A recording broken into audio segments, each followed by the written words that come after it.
it's now time to welcome our first panel of the morning, titled Transforming Food Systems, A Path to Food Security. And our speakers are going to explore how diverse stakeholders must come together to deliver a unified strategy toward global food security that prioritizes sustainability, equity, health, and resilience. So I'd like to welcome to the stage Riikka Paarma, who will be moderating the session. Please give her a warm welcome. Thank you, Riikka.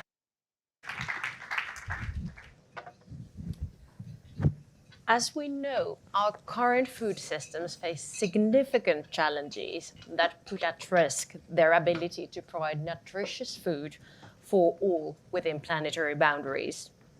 Accounting for over 1/3 of global greenhouse gas emissions, these systems not only contribute to climate change, but also are profoundly affected by its impacts. Today, with our great panelists, we will delve into this intricate web of challenges that define our food landscape.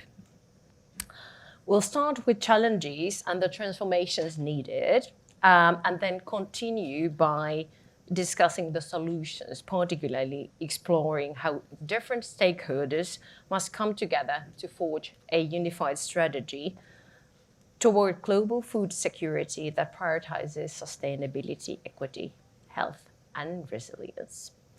First, let us welcome Morgan Gillespy. Morgan is the Executive Director of the Food and Land Use Coalition at the World Resources Institute.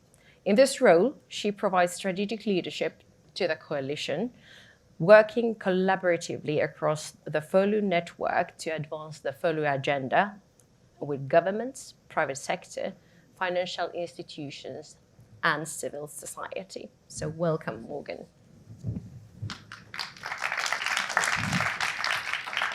Okay.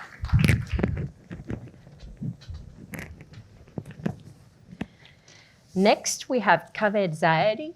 Kaveh is the Director of the Office of Climate Change, Biodiversity and the Environment at the Food and Agriculture Organization of United Nations, so FAO.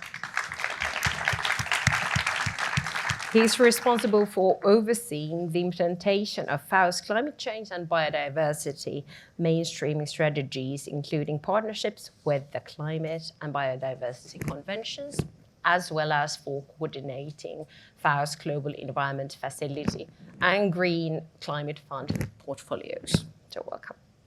Next, we have René Lammers. René is the Executive Vice President and Chief Science Officer for PepsiCo, leading research, discovery, and development efforts across product package and processing for PepsiCo's portfolio of global food and beverage brands. And finally, we welcome William Asiko as the Managing Director of the Africa Regional Office for the Rockefeller Foundation. William oversees all of the foundation's operations and programs in the region, including the foundation's work in ending energy poverty, health, and food, which are instrumental in bettering the lives of communities across Africa. We must rethink how we produce, distribute, and consume food to guarantee universal access to nutrition for a healthy life, all while safeguarding the environment. Building resilient food systems is key to achieving this delicate balance.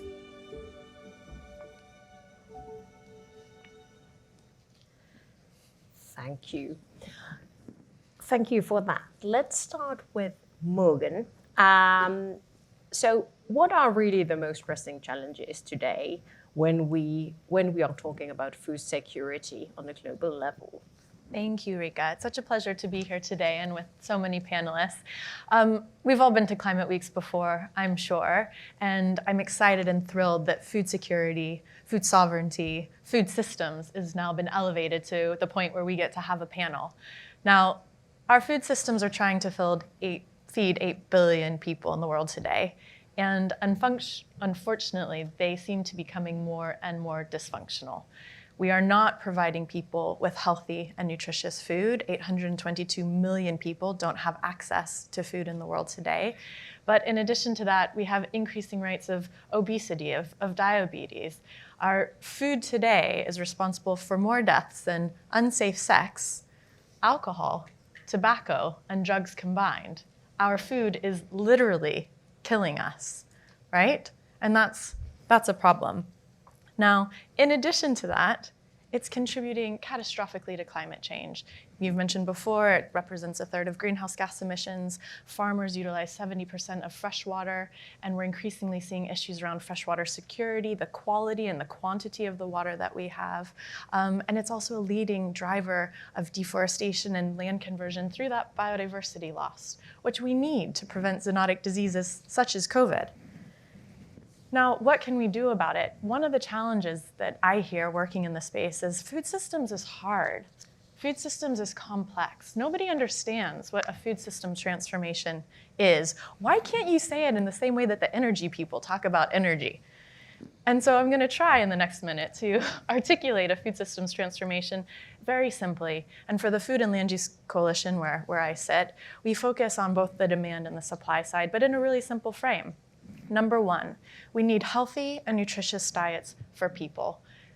And that includes, we referenced the Eat Lancet report in 2020, a plant-positive flexitarian diet where you get a portion of dairy, 2 portions of fish, and maybe a hamburger's worth of meat on a weekly basis, right? Now, if you want to consume that food, you need to think about how it's produced. So we also talk about scaling productive and regenerative agriculture, regenerative in the broadest sense of the word, giving back to nature, ensuring social livelihoods for farmers and for people. Now we need to produce food in a way that doesn't further destroy nature. So the third element is protecting and restoring nature. How do we increase our productivity so that we don't drive further land conversion? And to kind of round it all out, let's think a little bit about food loss and food waste. It seems really, really simple. Sometimes I feel like it's the low-hanging fruit, but more than 1/3 of the world we produce is either lost or wasted, contributing to greenhouse gas emissions, including methane. Let's halt that. And there's an SDG 12.3, that facilitates that. So really simply, food systems transformation, demand and supply. We need to eat healthy food produced in a way that regenerates the world and the people on it, protecting and restoring nature and reducing food loss and food waste. How's that?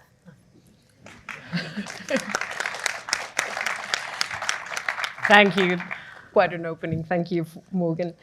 Kaveh, the current food system is indeed leaving millions of people undernourished and damaging the planet. So can you touch a little bit on the importance of biodiversity in this equation? Which locally implemented innovations can help drive lowering emitting food systems at a local, global level? Yeah, thank you. Thank you very much. And thank you for the invitation to join you all. I'm sort of hesitating to answer that question because I've just been talking across the road, at the UN headquarters, from the other perspective of why the climate process should actually incorporate and consider food and food systems and agriculture as a major part of the solutions that are on offer. And then you come to this side of the city and we're talking about why isn't the food process conscious enough of biodiversity? And as you said, the reality is that we cannot separate these issues. We cannot deal separately with climate and then with biodiversity and with food security. These are two intertwined. We had a ministerial breakfast this morning, and actually the Deputy Minister of Indonesia said, I've been talking a lot about the triple planetary crisis over the past few days, but I haven't mentioned food. Thank you so much for inviting me to this breakfast so I can sort of rebalance. But I sense that we do need to rebalance. We need to approach this in a much more integrated way. And I appreciate that our processes don't lend themselves to that. We have a very strong climate process with the COP and the UNFCCC, and thankfully that is bringing in food systems more and more. A very strong biodiversity process also, and a very nice outcome last year, the Global Biodiversity Framework that again acknowledges the role that food systems play. I mean, half of those indicators are really about food systems. It's not just target 10. And so I think we have the sort of the global platforms to begin to weave these things together, but it's not happening yet at the national level. Yeah, at the national level, you still see, work on the NDCs here and then the NBSAPs there and the food system pathways. And I sense that maybe the solutions that we offer in the agri-food system transformation, many of which you mentioned, is almost a golden thread that can begin to pull these things, to tie these disparate processes together, especially at the national level. Is it happening fast enough? I'm not sure if it's happening fast enough, but I sense that we're progressing well, right? As I mentioned, in the UNFCCC, I think food and agriculture has found its place after a long, long time, right? Certainly there was a Coronivia process. It's been present, but with COP27 and the Sharm el-Sheikh joint work on agriculture and food security, I sense that it's found its place. And now we really have to support that process to begin to deliver within the climate context. So that, I think, could be one accelerator. I mentioned the GBF within the biodiversity context and its acknowledgement of food systems. That's another accelerator. And under these lie a lot of good initiatives that are trying to do exactly that, right? I mean, we at FAO have been supporting the previous COP presidency on their Food and Agriculture Sustainable Transformation Initiative. And then that's going to carry through to COP28. And it gives us a platform to really talk about food systems at the heart of the climate debate and accelerate on the ground. And the on the ground part is super important. You mentioned that part of my portfolio is overseeing our support to countries on the Global Environment Facility and the Green Climate Fund. And those are really important accelerators, right? I mean, the Global Environment Facility now has a window to support the implementation of the GBF, the Global Biodiversity Framework. That's a super important jump that we can make. And the Green Climate Fund increasingly recognizes the interconnectedness, and certainly a lot of our portfolio that we support countries with are about biodiversity as much as they are about climate, as much as food security. Thank you. Excellent. René, these are very sort of global policy-oriented views, but you look at this from the corporate angle, and you are actually building the solutions. So PepsiCo has announced a strategic end-to-end transformation, PepsiCo Positive, with a particular focus on positive agriculture and value chains. Can you speak to PepsiCo's actions around food tech innovation that are driving towards your target net zero across the value chains by 2040? Thank you, Riikka. Thank you, fellow panelists. And a lot of acronyms in the world, but make it a little real. If you think about PepsiCo, one of the largest food and beverage companies there is on the planet, we touch about 1.5 billion consumers a day. When you think about our value chain and what sustainable food systems means, yes, it's agro when you go further upstream, then it's manufacturing, of course, then it's how you design your products, the point that Morgan makes, as well as the packaging you use. And then, of course, our go-to-market, our distribution, and our sales. And each individual part of that value chain requires solutions. Yeah. Now, let's go up the value chain. I can talk about packaging and nutrition for a long time. I don't think we have 25 minutes left. We have very ambitious goals around it. I agree with Morgan that on the food side, there's improvements to be made, and we have aggressive product goals around reducing our nutrients to limit, as we call it in our portfolio. But when you go upstream, give you a little bit of a number, we source about 7 million metric tons of potatoes every year with 45,000 growers in the world. Yeah? And what we're trying to do is drive regenerative practices across those systems in developed and developing markets. Now make it real. For instance, here in the US, we formed a partnership, multi-year partnerships with the growers from Illinois and Iowa, as well as with some other institutions to drive regen practices. It's over $200 million over a 7-year time frame, if I'm not mistaken. So real money. The same thing we're doing with Walmart. We all know Walmart. So in order to drive catalytic change in the system, PepsiCo and Walmart just announced a program, again a multi-year program with $120 million. I know that I'm sound a little American and showing numbers here, but it's real money, yeah, and real progress to adopt regenerative practices in the US system. So I would argue, and back to your question in terms of making the problem that can sometimes be conceptual and daunting, we try and make it very practical and make progress, but through collaboration and catalytic change, because with the size of a PepsiCo, with the size of a Walmart, people join the fray, and I think we can make a difference. Excellent, thank you. William, with your very holistic view of the development challenges in Africa, how critical are food systems to the rural economies across sub-Saharan Africa? And really from the sort of point of view of the critical role of small-scale producers and kind of playing in delivering equity and sustainable food security. Thank you, Riikka, and thank you to the Zahedi Sustainability Prize for giving us this opportunity.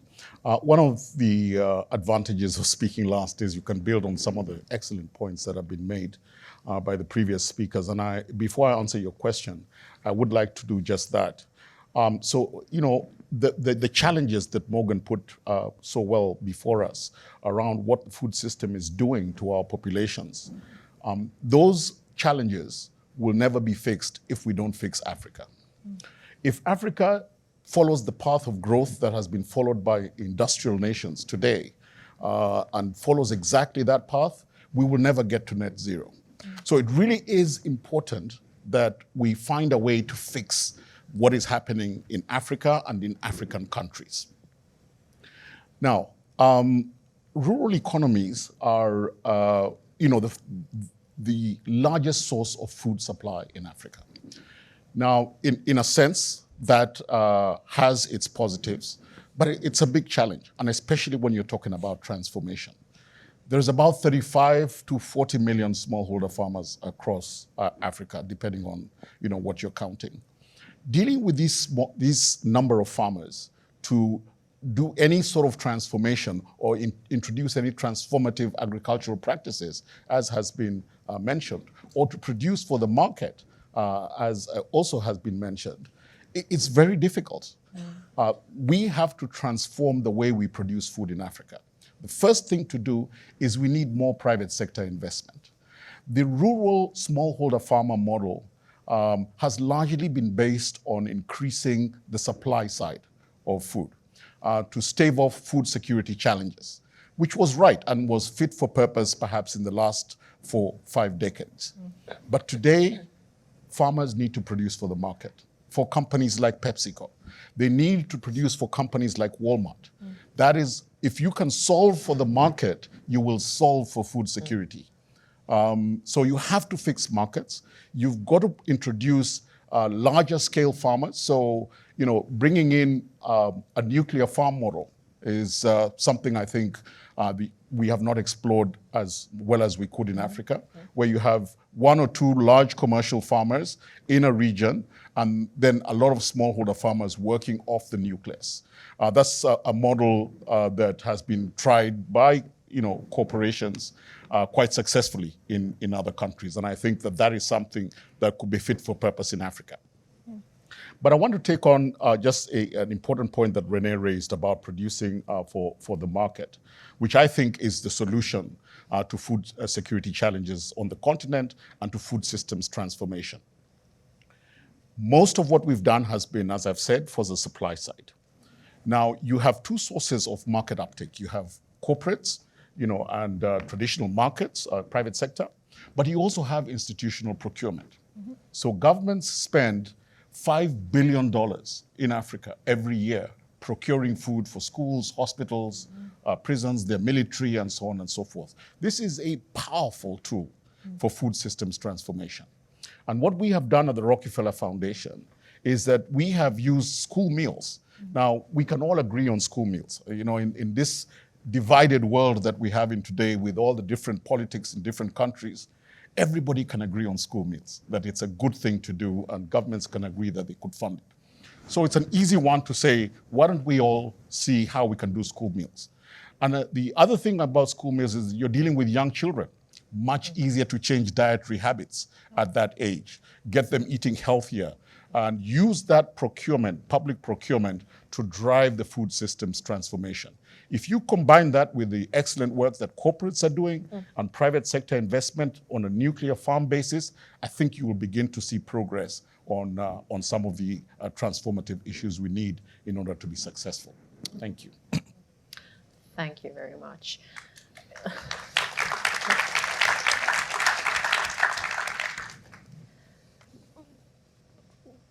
A lot of things to follow up on. If we again start with Morgan, and please do chip in if you have comments. But you mentioned in your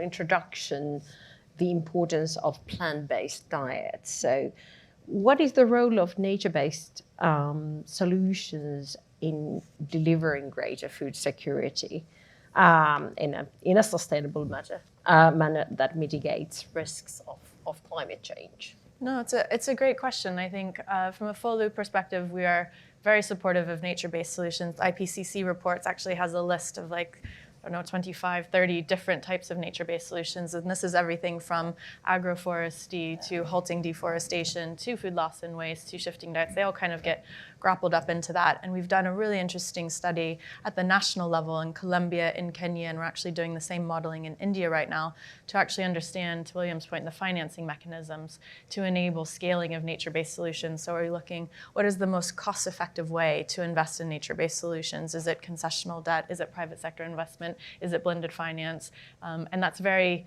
contextually specific. It looks different in Kenya than it does in Colombia. That's all to say nature-based solutions absolutely have to be part of the solution. But we need to understand how to finance them appropriately in a timescale that enables us to scale them and accelerate them. There's been a lot of discussion around the carbon markets. I will not get into that. We don't have time to get into that. But it's a really important piece of the puzzle, both for national governments and for private sector players, including companies, to sort of get their hand around. However, the carbon market isn't the only solution. There are these other types of nature-based solutions that I think we need to invest in, provide innovation into to facilitate it. The mitigation potential of the food systems is phenomenal. It is probably one, if not the only sector that has ability to mitigate 30, 40, 50% of the emissions by the end of the decade, certainly by 2050. You don't really see that in energy, steel, or others. And so investing in these nature-based solutions will provide the mitigation potential that the sector is capable of delivering for the world, which gives us a shot of staying within 1.5. Kaveh, how do you see countries and international organizations working closely together to address climate change challenges, to improve food systems worldwide? You mentioned that you just came in from a breakfast meeting on this very topic. So in the big picture, what is happening out there? Where are the biggest opportunities for collaboration? Yeah, I mean, I mentioned some of the global platforms, and I think they're important because they raise the bar. And they raise the consciousness. And I agree, of course, the proof is in the pudding. You've got to then bring that down to the national level. But they do help because, when you have a biodiversity process that then helps countries put together specific plans that tell you exactly what is their projection, how exactly are they going to deal with biodiversity and the sustainable use of biodiversity now, not only conservation, right? That's a great progress that we've made. I think that's helpful, and the climate process is similar. With the COP28, it's an acronym that's acceptable. I know right? that one. Yeah, the acronym is so the big climate talk at the end of this year.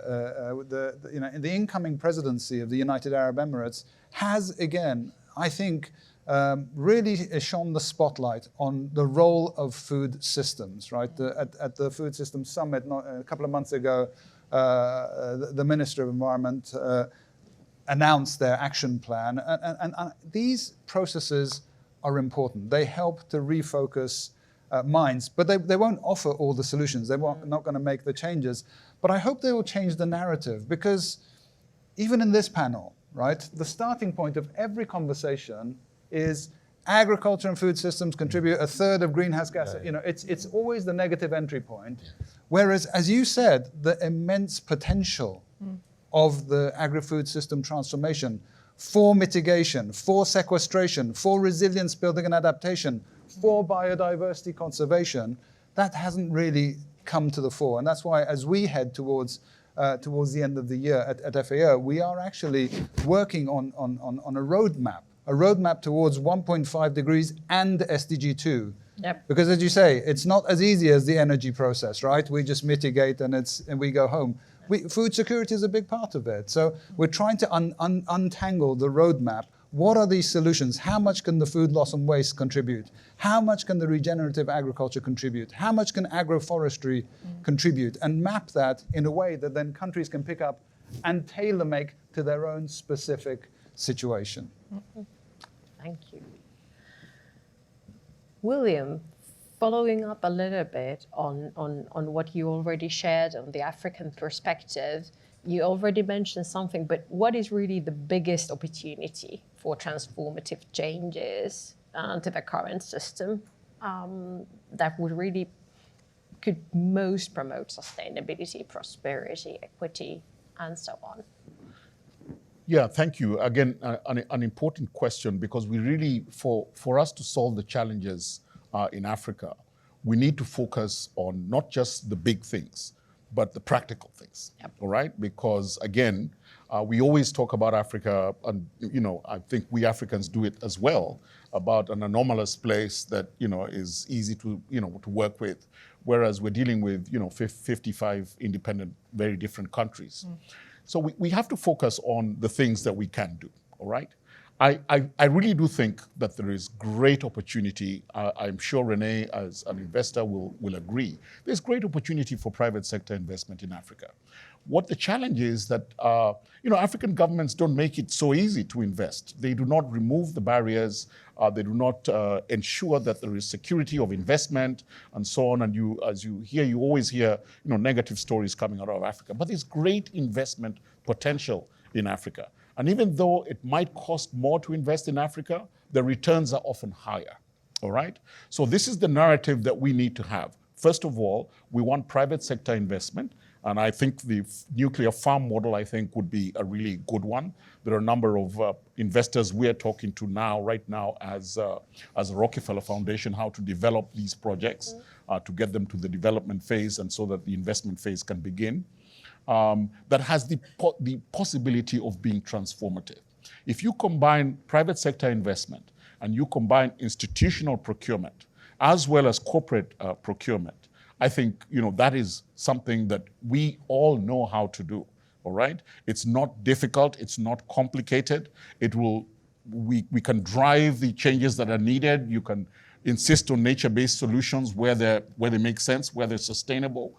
I think you can do that, and it's something that is doable. Most governments today, there is no government official today who will not tell you in Africa that they don't want investment.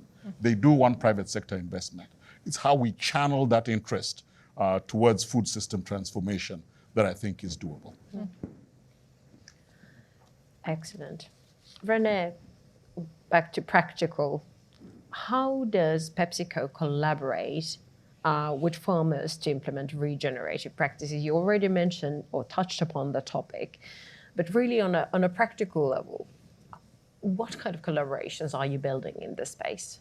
Yeah, before I answer that, there's one addition, sorry. Yeah, may make an interruption. The one additional point to what you said earlier about supply. I think we see here many voices, one community. We are in the business of consumer voices, yeah? And when you look at food is very local. And I think innovation using local substrates, sorghum and those sort of crops, I think is an area of opportunity where we can drive more progress, quicker progress, because it's consumer relevant, it's localized. So I think there's an innovation component, consumer component, and of course brands ultimately. But I think that's something we as a company, of course, we're consumer centric, and we driving innovations in that space, wherever you are in the world, whether it's Africa, Latin America, or Asia Pac. How we work with farmers, listen, we have about 19 demonstration farms around the world, so it's not the nucleus type of sort of example you have, William, but We do have model farms where we are inviting farms. The best thing with farmers, I was born on a farm, is that you have one or two influential farmers who then spread the gospel, so to speak. So that is what we do. We try and get boots on the ground. The other thing is we are building new varietals in our system. I'm a scientist. Yeah, I run the R&D department for PepsiCo. I do believe science solutions. We have some of them, which we can run with, but I think there's more work to be done. We have our own agroscience community, so therefore driving varietal improvements, whether it's reduced land use, pesticides, yield and output, that's what we're trying to do as a company. So give you an example, we have a brand called, I don't want to put too much branding here, but we have Quaker Oats, yeah? So what we did was about 2 years ago, we worked together with Corteva, a great crop science company, where we actually elucidated the genome of the oat. You may not know it, but the oat's genome is 4 times longer than the human genome, yeah? Just a little intervention. But the thing is, what we did is we sequenced the genome and we put it out in the open so that we could attract, investors or academic institutions to drive innovations and get the yields up, or certain fiber or protein content in these oats, so that is relevant to farmers. And we bring those packages then to the farmers. We help them, we train them, we educate them, and we use data increasingly. Yeah? Because I think there's one thing in the world we are not doing enough, and that's why I'm really a big supporter of pre-competitive space, where you do data sharing. Yeah, I see a lot of young people also in the organization. If I'm trying to explain to my 2 grown-up sons that we're sitting on a great piece of technology that is good for the planet, whether it's packaging or sustainable farming or anything, and we try and protect it and somehow make returns on it, they look at you like, not sure whether I want to work for a company like that. So that's the other thing I think we need to not forget is, yes, this is about building sustainable food systems, but for us, it's also very much a human capital agenda. If you not mean business in this space as a corporation like ours, you will not be able to attract the talent and the leaders of the future. Thank you. Morgan, how about, Yep. I just want to pick up on the data point. I think is just so important, particularly from a farmer perspective, right? There's so many local farmers with traditional knowledge who understand how to have holistic regenerative farming solutions. There's also a lot of amazing tech innovation, and we need to find a way to meld these two pieces together, and a lot of it comes down to data. One of the platforms that Folu is supporting, which is called Regen 10, is building an outcomes-based regenerative framework for farmers on behalf of farmers to understand at farm level what types of different practices are delivering what types of environmental outcomes, yes, but also societal and livelihood outcomes. And to be able to leverage the farmer's power to say, this is the data we hold at farm level as to how our practices are delivering on these multiple benefits and how it impacts our crops, and how to share that data in the same way that PepsiCo, has 90 demonstration farms. There's billions of farms in the world, and how can they start to share that data up the value chain so that corporates understand how they can tailor their investment, their capacity building, their technical assistance and support to accelerate some of the practices that we know are working in small places, but we need to scale. And so I think that data piece, there's so much data in the world. You can often say there's too much data in the world. We don't need more of it. But in this space, farm level data for farmers on behalf of farmers in support of farmers that they have the autonomy to leverage and use, I think is an important unlock that we could focus on. Thank you. You actually partly already replied to my question that I had for you, which was around Folu and kind of practical examples on how you target your support to drive progress in transforming food systems. So that was a great practical example. Anything else you would like to share? Yeah, and I'm very conscious of time. Folu is a coalition of coalitions or network of networks. We operate in 9 different countries, and each of those country platforms or coalitions works primarily with government, but also with private sector players to deliver on these sort of critical transitions that we call them. So practically, in Ethiopia, we're working with the Ministry of Agriculture to build a framework to measure and baseline food loss and food waste so that you can start targeting interventions. In Colombia, we're working in 4 departments on the ground, building a network of regenerative farmers. Again, very holistic, not just about soil carbon sequestration, but how can we understand and scale these practices. In China, we're working with the government to understand how you can better include food in their own net zero commitments. It looks different in different countries, and I think that's also important, enabling national sovereignty to dictate the priorities aligned with national food security strategies and plans, and then supporting the deep technical work that is required of these solutions so that they can be implemented at scale. Yeah. Thank you. William, Rockefeller Foundation. How do you support at the foundation the sort of public-private partnerships to accelerate the transition to sustainable and equitable food systems? Yeah, thank you. Look, one of the things we haven't talked about here is supply chains. And I think supply chains have focused on the last 20 to 30 years on becoming efficient. So just in time, what is the cheapest source of ingredients for food companies, for all sorts of businesses. This is a major contributor to global carbon greenhouse gas emissions. And I think what philanthropy can do, working with corporates, because look, corporates are there to make money. We understand that the shareholders put in money to make a financial return.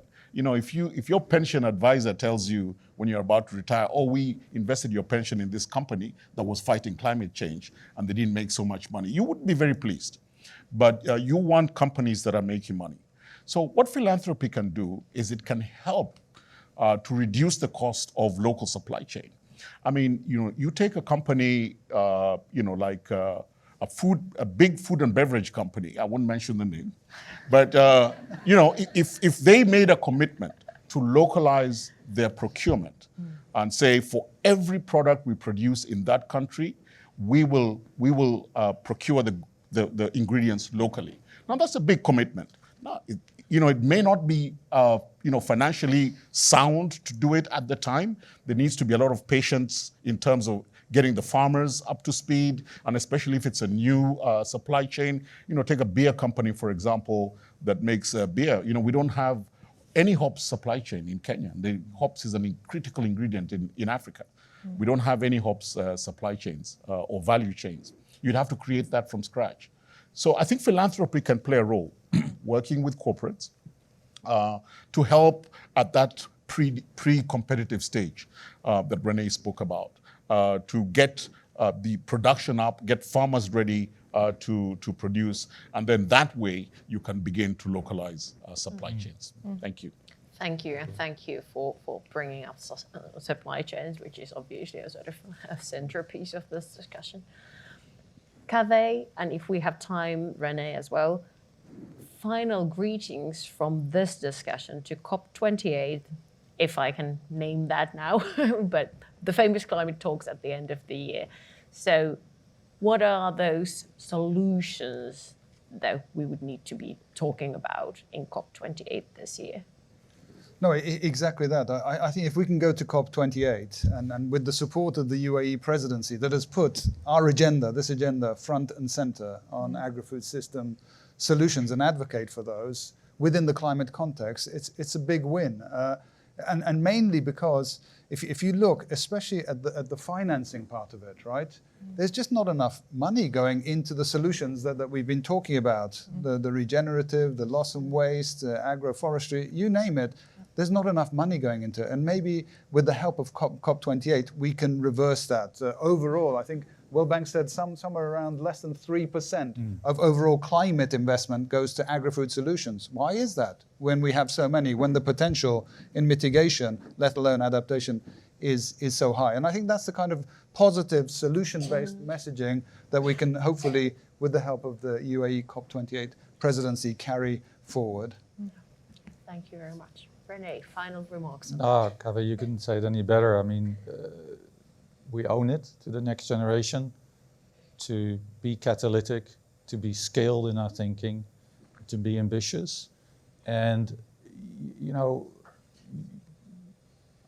I do believe that that leaders in the world, young and old, so to speak, can make a difference. So I fundamentally believe that it should be not a naive message, but a message of hope and a message of confidence and a message of solution-based. And I think it can be done. I do believe the money is there. It's just make sure that we collaborate. I do believe digitization of the food supply chain is critical, but okay, that's an enabler.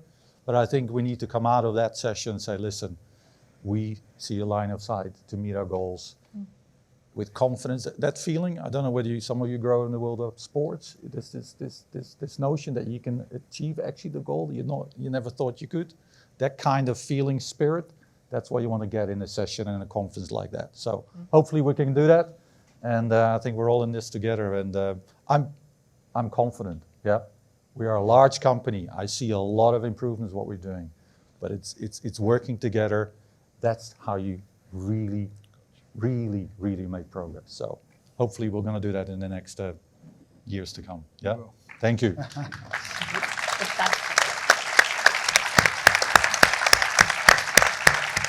With that, a warm thank you to everyone and for the audience. Thank you. Thank you. Thank you. Welcome.